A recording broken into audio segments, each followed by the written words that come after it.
Bonjour et bienvenue dans le flash d'information. La Côte d'Ivoire dotée désormais d'un centre d'études prospectives. Hier, lors de la cérémonie inaugurale, le Premier ministre s'est dit fier de la mise sur pied de ce groupe de réflexion. Patrick Hachi espère qu'il sera un vecteur de promotion des modèles économiques pour accélérer le développement. Le groupe s'est en tout cas tout de suite mis au travail. Les premières discussions ont porté sur la ZLECAf, la zone de libre-échange continentale africaine. Hier, s'est tenu ici même à Cocody un panel à l'initiative de la FAO, l'Organisation des Nations Unies pour l'alimentation et l'agriculture, à l'occasion de la 3e édition des Journées africaines de l'écologie et du changement climatique. C'était un moment de partage d'expériences et de mobilisation afin de lutter efficacement contre la déforestation. Le reportage de William Skakou et Jean-Marc Djadji à suivre tout à l'heure dans le 13h. Didier Vie, mobilisé pour prendre une part active au RGPH 2021, le recensement général de la population et de l'habitat qui se tiendra du 8 au 28 novembre prochain. Brice Kwasi, qui est maire de cette commune de la région du Bélier, a choisi de sensibiliser les ressortissants de son département pour les inviter à tous se faire enrôler lors de l'opération. Il les a réunis hier à l'hôtel du district au Plateau pour leur passer le message. Notre témoin, Jean-Marc Djadji. Une centaine d'élus et cadres du département de Didier Vie a répondu à l'invitation du maire et fils de la région, Brice Kwasi.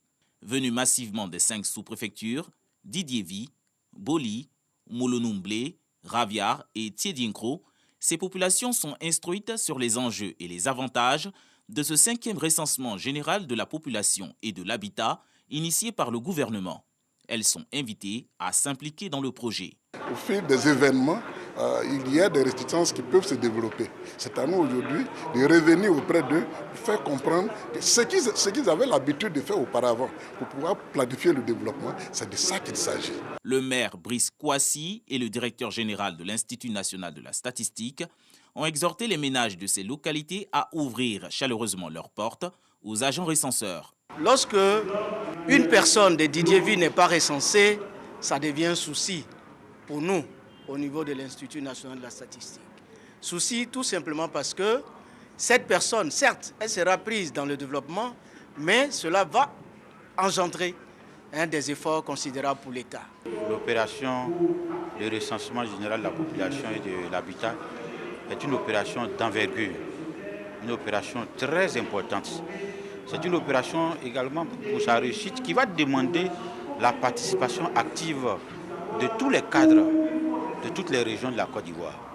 En ce qui concerne le département de Didier Vie et la région du Bélier, nous avons voulu prendre nos responsabilités. 28 500 agents recenseurs sont en formation depuis 2 semaines pour le recensement sur toute l'étendue du territoire national. L'État de Côte d'Ivoire a déjà mobilisé 23,9 milliards de francs CFA pour la réussite de cette opération. C'était un reportage de Jean-Marc Djadji. Le Parlement ghanéen doit se pencher aujourd'hui même sur un texte qui criminalise l'homosexualité. L'homosexualité déjà interdite et pénalise le soutien aux personnes LGBT. Les défenseurs des droits humains pointent le risque d'une recrudescence de persécution contre cette communauté dans un pays qui connaît déjà une vague d'homophobie.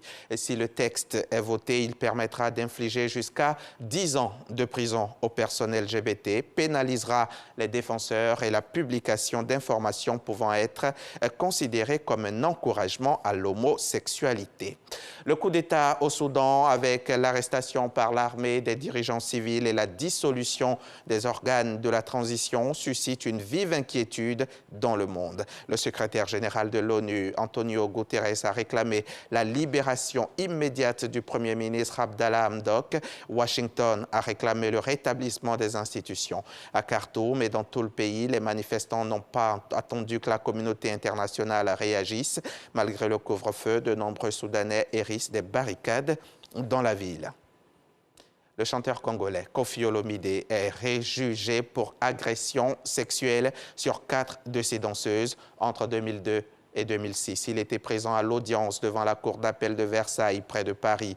Pendant 1 heure, la présidente de la chambre correctionnelle de Versailles rappelle les faits minutieusement. Ils sont accablants. Enlèvement, séquestration, aide à l'entrée et au séjour irrégulier, absence de rémunération, viol, violence sexuelle, des faits subis par les 4 anciennes danseuses de Koffi Olomidé. Les 4 plaignantes étaient elles aussi présentes, habillées tout de noir, silencieuses. Elles font face à Koffi Olomidé qui nie et tout en bloc.